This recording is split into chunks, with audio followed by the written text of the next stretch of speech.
Bismillahirrahmanirrahim. Assalamualaikum warahmatullahi ta'ala wabarakatuh. Alhamdulillahi rabbil alamin wal aqibatu lil muttaqin wala udwana illa 'alal zalimin. Asyhadu an la ilaha illallahul malikul haqqul mubin wa asyhadu anna Muhammadan abduhu wa rasuluhu al-mab'us rahmatan lil alamin. Allahumma shalli wa sallim ala sayyidil mursalin sayyidina Muhammadin sallallahu alaihi wasallam wa ala alihi wa ashabihi ajma'in, amma ba'd. Fa ya ibadallah, usi nafsi wa iyyakum bi taqwallah wa ittiba'i rasulih la'allakum tuflihun. Wa qala Allah ta'ala fil Qur'anil Karim, a'udzu billahi minasyaitonir rajim. Bismillahirrahmanirrahim. Ya ayyuhalladzina amanu taqullaha haqqa tuqatih wa la tamutunna illa wa antum muslimun. Shadaqallahul azim wa balagha rasuluhul karim wallahu a'lamu bimuradih wa nahnu ala zalika minasyahidina syakirin walhamdulillahi rabbil alamin. Hadirin jamaah salat subuh yang dimuliakan oleh Allah Subhanahu wa taala, mari kita bersyukur kepada Allah Subhanahu wa taala dengan ungkapan kalimat tahmid, alhamdulillahi rabbil alamin ala kulli halin wa ni'matin. Dan mari kita bersolawat kepada Rasulullah sallallahu alaihi wasallam. Allahumma shalli ala sayyidina Muhammad wa ala ali sayyidina Muhammad. Mudah-mudahan kita semua dari semenjak sekarang sampai kita meninggal memanfaatkan sisa usia ada dalam bimbingan hidayah taufik Allah Subhanahu wa taala. Allah selalu menggerakkan kepada kita untuk melakukan ketakwaan kepada Allah Subhanahu wa taala, dan Allah memberi kemampuan kepada kita untuk selalu mencintai, mencontoh dan mengikuti Rasulullah sallallahu alaihi wasallam sampai di akhir hayat nanti. Kita semua mudah-mudahan mati dalam keadaan husnul khotimah, menepati agama Islam, terbawa iman dan ihsan.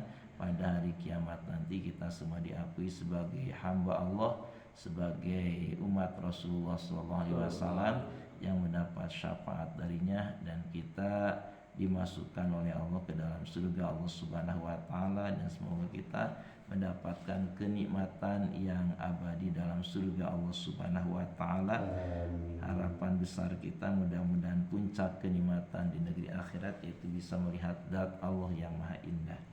Hadirin yang dimuliakan oleh Allah Subhanahu wa taala, mari kita lanjutkan kembali talim dari kitab Bulughul Maram, masih dalam judul bab salat kusuf. Selanjutnya bismillahirrahmanirrahim. Wa an Ibnu Abbasin, dan dari sahabat Ibnu Abbas radhiyallahu anhu, semoga Allah meridhoi kepada beliau berdua. Qala, kata Ibnu Abbas, mahabbat rihun qattu ila jatha an-nabiy sallallahu alaihi wasallam ala rukbataihi. Mahabbat rihun, angin tidak meniup kencang, qattu sama sekali, ila jasa kecuali an-nabiy sallallahu alaihi wasallam berlutut, ila jasan nabiy sallallahu alaihi wasallam kecuali Nabi SAW berlutut ala rukbataihi di atas dua lututnya. Waqala, dan Nabi SAW membacakan doa, Allahumma ij'alha rahmatan wa la taj'alha azaban. Ya, artinya kurang lebih, Allahumma ya Allah, ij'alha, jadikanlah angin tersebut, rahmatan, menjadi angin rahmat, membawa kebaikan, wala taj'alha, dan janganlah engkau menjadikan angin tersebut azaban, sebagai azab. Rawahu, telah meriwayatkan kepada di sini Asy-Syafi'i, Imam Syafi'i, wa Tabrani, dan Imam Tabrani. Hadirin yang dimuliakan oleh Allah Subhanahu wa taala, hadis ini menunjukkan rasa kekhawatiran Rasulullah sallallahu alaihi wasallam ketika terjadi angin ribut terhadap umatnya. Beliau berdoa memohonkan rahmat untuk umatnya dan keselamatan mereka dari angin ribut. Dan juga di sini memberi pelajaran doa yang harus dibaca ketika terjadi angin ribut sebagaimana tercantum dalam hadis ini, yaitu Allahumma ij'alha rahmatan wa la taj'alha azaban. Apalagi sekarang kan musim banyak bencana, banyak angin ribut, angin puting beliung. Emang angin itu ada angin yang membawa rahmat, menjadi kebaikan, seperti tumbuh-tumbuhan bisa berkembang biak, itu yang menjadi sebabnya karena ada angin itu. Jadi jantan dan betina ditempelkan melalui angin. Menjadilah perkawinan yang menimbulkan keturunannya itu. Model pare ogenya, pare itu tina hiji bina dua muncul tangkai gitu, kadina pun jadi baranahan itu. Tak menjadi faktor penyebabnya Allah membuat angin, sehingga dengan angin itu ditempelkanlah jantan dengan betina, akhirnya terjadi perkembangbiakan. Dan juga ada angin yang membahayakan, angin ribut, angin puting beliung. Kami ayat disebut rihun akim. Ada angin-angin yang sangat dingin dan suaranya keras, angin yang menjadi adab bagi kaum-kaum yang durhaka kepada Allah Subhanahu wa taala. Di masa-masa dulu, di zaman nabi-nabi yang terdahulu, ada kaum yang membangkang disiksa oleh Allah dengan angin. Ada yang disiksa dengan banjir bandang, banjir yang sangat besar, hujan yang sangat lebat, dan juga angin yang sangat kencang seperti kaum Nabi Nuh. Nah, makanya ketika terjadi angin yang sangat kencang, kekhawatiran Rasulullah, dikhawatirkan angin tersebut angin yang membawa bencana, yang membawa malapetaka, angin yang dikirim oleh Allah untuk menyiksa umatnya. Maka Rasul itu berlutut sambil berdoa kepada Allah Subhanahu wa taala dan mengajarkan kepada kita manakala terjadi angin yang sangat kencang, ya berdoa kepada Allah. DP merasa hina, merasa butuh kita kepada perlindungan Allah Subhanahu wa taala agar angin tersebut tidak membahayakan. Doana ieu nya insyaallah katalan doana pendek nya, Allahumma ij'alha rahmatan wa la taj'alha azaban. Ini aya kapungkur sok nanti eta duka ti mana ajaranna nanya sok nalianon lian jukut atau nabi tadi na ieu dina bumi teh geuning nalawangnya, terus ngawurkeun ieu cening nanti sangu gitu. Ya, dekana mah ajaran ti mana ya teh gitu nya, dan diajarkeun ke Rasulullah berlutut nya, bermunajat ke Allah, merasa hina di hadapan Allah, merasa butuh kepada pertolongan Allah, perlindungan Allah itu. Karena angin itu makhluk, kita makhluk, jadi sama-sama makhluk.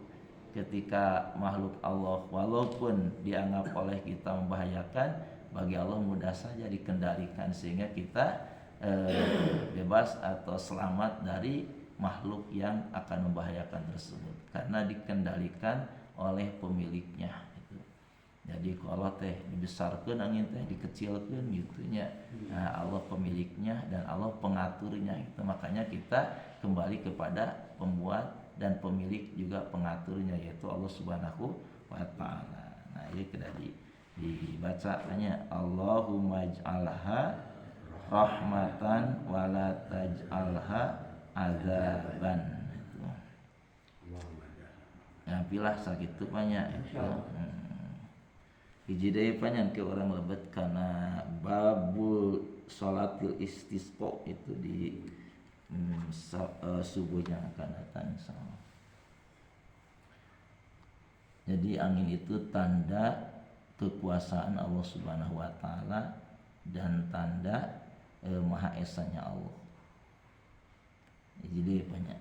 Wa anhu, dan dari Ibnu Abbas, melakukan salat Nabi sallallahu alaihi wasallam fi zalzalatin, dalam keadaan bencana, ya, kejadian gempa.